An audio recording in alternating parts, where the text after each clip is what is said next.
je suis ravie de vous retrouver aujourd'hui dans cette nouvelle vidéo qui met à l'honneur le solstice d'été. Ce solstice qui a lieu le 21 juin et qui marque pour nous, dans ce qu'on nous a appris dans notre tradition, le début de l'été. C'est un moment particulier, c'est un moment parfois très attendu, puisque ça marque la saison qui va nous permettre d'être dehors, de profiter de l'extérieur, de la chaleur, de la lumière, des bons fruits, des bons légumes que la nature a à nous offrir. C'est un moment important, c'est aussi le basculement, c'est le dernier jour de plein potentiel, de pleine lumière de l'année. Et à partir déjà du 22 juin, on va entamer notre descente progressive, très progressive. Nous, on ne sortira vraiment les effets qu'à partir du mois d'août, vers la phase plutôt sombre du cycle qui amènera à l'opposé jusqu'au solstice d'hiver. Nous fêtons, nous, traditionnellement 4 passages saisonniers, donc les solstices et les équinoxes. Chez nos ancêtres, les Celtes, ils célébraient 8 passages dans l'année, c'est-à-dire qu'il y avait des saisons et des intermédiaires. Pour eux, ce solstice d'été, c'est une mi-saison, c'est un entre-deux, c'est-à-dire que nous sommes déjà depuis début mai entrés en été, jusqu'à fin juillet, et début août, nous rentrerons dans l'automne. Ce sont des passages qui sont essentiels, ce sont des célébrations, ce sont des moments d'alignement cosmique, énergétique et qui permettent de concentrer son attention sur certains points particuliers. Pour partir de la base, ce que moi je transmets dans mes accompagnements et dans mes cercles de femmes, dans mes tentes rouges, c'est une image, c'est-à-dire que notre vie, il faut la voir comme un jardin et nous, il faut nous voir comme des jardiniers. C'est-à-dire que notre jardin, on en prend soin, on va sélectionner nos graines, on va arracher les mauvaises herbes, on va concentrer notre énergie sur certaines graines en particulier parce qu'on aura envie de manger certains types de fruits, certains types de légumes. On va élaguer, on va laisser partir, on va tondre, on va tailler, on va vraiment orner et agrémenter notre jardin comme nous le souhaitons. Eh bien, notre vie, c'est sensiblement la même chose et c'est pour ça que la nature est une merveilleuse enseignante et que ces passages saisonniers sont des leçons à elles toutes seules. Je voulais vous emmener vers 4 manières de célébrer ce solstice d'été. Et vous pouvez très bien les faire toutes les 4 ou en prendre que certaines qui vous parlent plus que d'autres.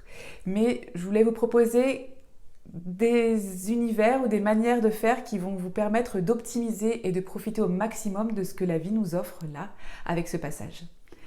La première des choses que vous pouvez faire, c'est de prendre un temps pour vous, ce qui est de toute façon toujours bon à faire, de prendre du recul et de justement vous mettre dans cette posture d'observateur, d'observatrice et de regarder ce qui a émergé pour vous, ce qui est sorti de terre, ce qui est revenu, quel projet a été mis en route, quel type de relation a été activé. Quel type de sensation ou de sentiment au niveau de votre corps et de vos choix au niveau de votre corps avez-vous fait? Quel est un petit peu votre état des lieux de votre vie en général dans tous les domaines, personnel, intime, professionnel, amical, voilà. Au niveau de votre corps, votre santé, c'est très important aussi. Regardez et notez, prenez note, prenez conscience de tout ce que vous avez mis en place, de tout ce qui a émergé. Moi, je ne sais pas pour vous, mais en tout cas pour moi, c'est clair que là, il y a énormément de choses qui se sont mises en place ces dernières semaines, parfois même beaucoup trop. Et en même temps, dans la mesure où j'ai semé et j'ai pris attention à semer ce que je voulais voir grandir, je ne peux que me réjouir de voir tout ce qui est en train de se mettre en place, mais c'est la saison vraiment qui veut ça. Donc prenez ce temps-là pour vous. Écrivez. L'écriture, ça vous permet de passer à travers le corps et ça vous permet aussi de prendre cette distance qui est importante pour vous.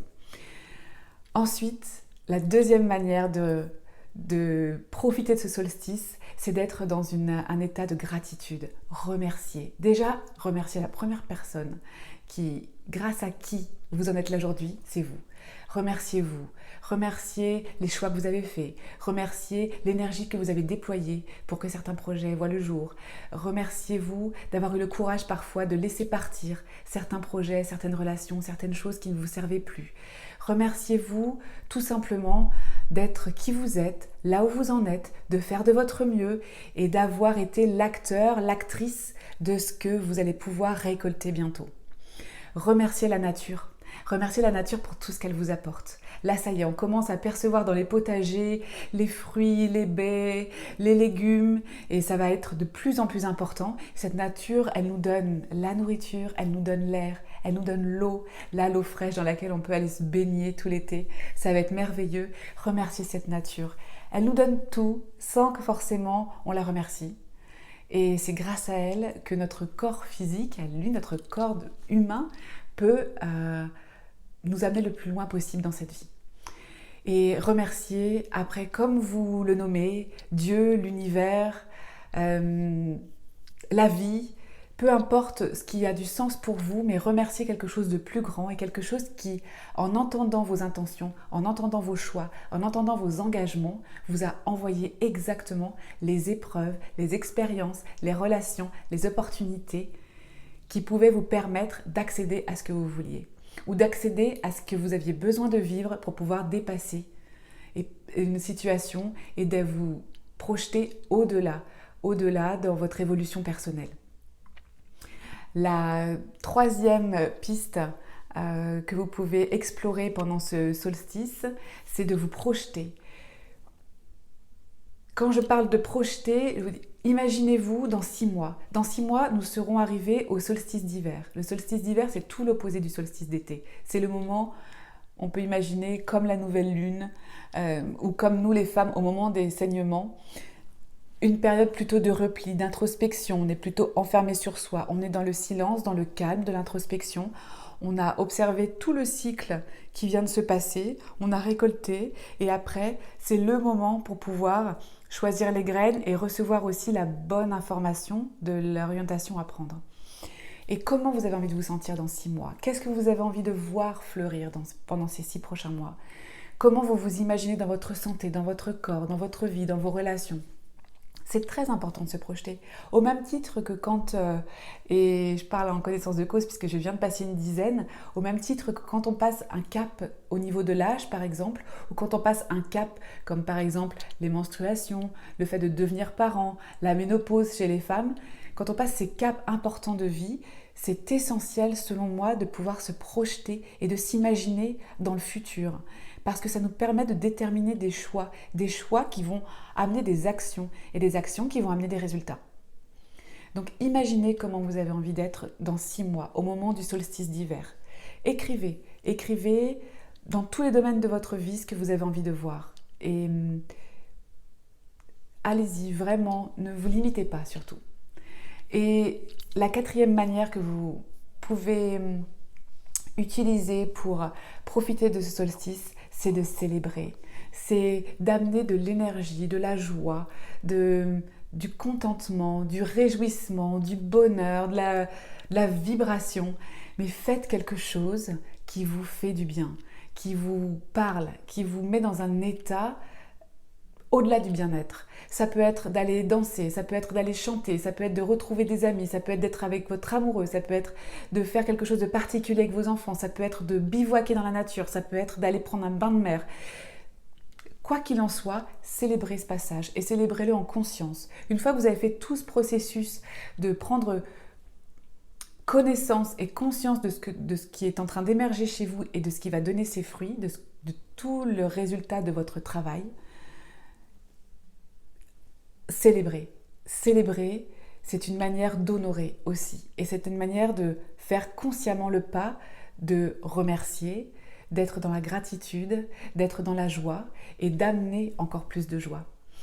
L'erreur que l'on fait parce que nous avons été élevés et conditionnés de cette manière, c'est souvent de s'orienter et de se concentrer sur ce qu'on n'a pas encore. On attend, on a envie, on s'est projeté effectivement, mais on attend déjà d'être dans le résultat. Et donc, on regarde ce qui manque. On se concentre sur le vide, sur ce qu'on n'a pas encore. Ce qui risque de se passer, c'est d'accentuer ce vide, ce manque, et de décaler le moment où on va pouvoir concrètement profiter des résultats de ce qu'on a travaillé dur pour obtenir. Alors que se concentrer sur ce qu'on a, sur ce qui est là, c'est se concentrer sur du contentement, sur le fait d'être empli, d'être plein, d'être déjà abondant et gorgé de cadeaux de la vie, de la nature et de tout ce qu'on a mis en place. Donc célébrez, amusez-vous, régalez-vous. Si vous n'êtes pas dans cette place-là aujourd'hui et que vous n'êtes pas dans la joie aujourd'hui, rappelez-vous d'une chose, c'est que tout est temporaire et que demain, tout peut changer et tout est possible. Dites-moi comment vous célébrez le solstice et peut-être même de manière générale les saisons. Est-ce que ce sont des passages qui sont importants pour vous? Est-ce que ça vous parle? Est-ce qu'au contraire vous découvrez une manière d'entrevoir ces changements saisonniers avec cette vidéo? Commentez, alimentons cette conversation. J'ai hâte de vous lire, je vous dis à très bientôt.